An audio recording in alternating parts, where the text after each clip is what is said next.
Hey guys, Edward Stevens here from the Stevens Group at Reese Nichols. I'm here to talk to you today about selling your home.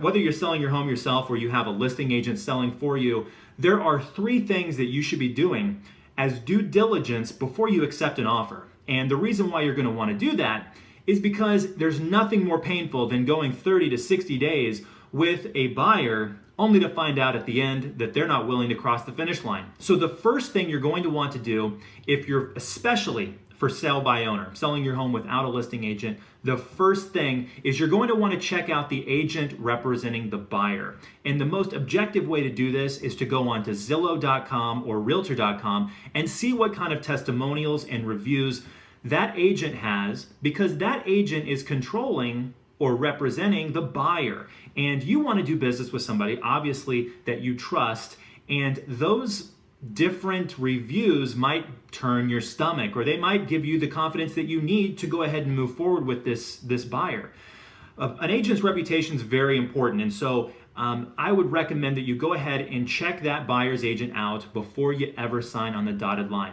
The second thing you're going to want to do is check out the pre-approval letter for the buyer.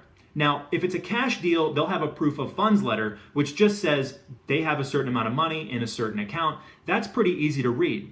Pre-approval letters, on the other hand, are a little bit more, shall I say, cryptic. They have contingencies sometimes right there on the pre-approval letter, and I have seen some doozies. Some contingencies that I've seen and that you should definitely consider as red flags before you sign on the dotted line.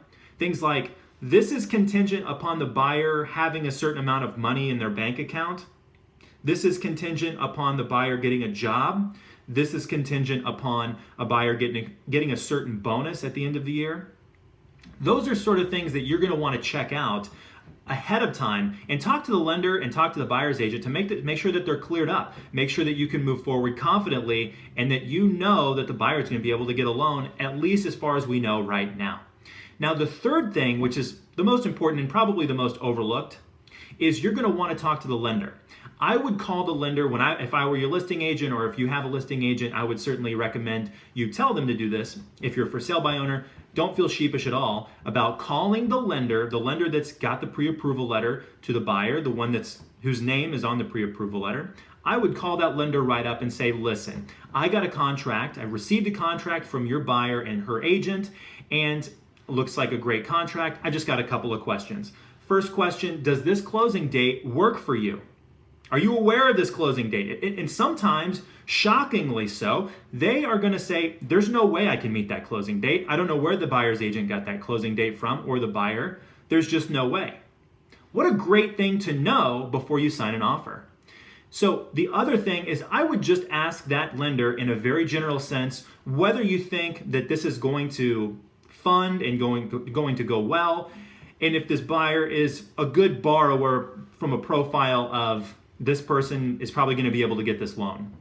Now, they're not going to be able to tell you in detail because they don't want to violate any lending laws, but I can tell you this. Making that call is sometimes the difference between accepting an offer and rejecting it and going with somebody else. This is Edward Stevens from the Stevens Group at Reese Nichols. Hopefully, this due diligence three-step process is going to impact you in the near future. And remember to call me if you have any questions. Have a good day.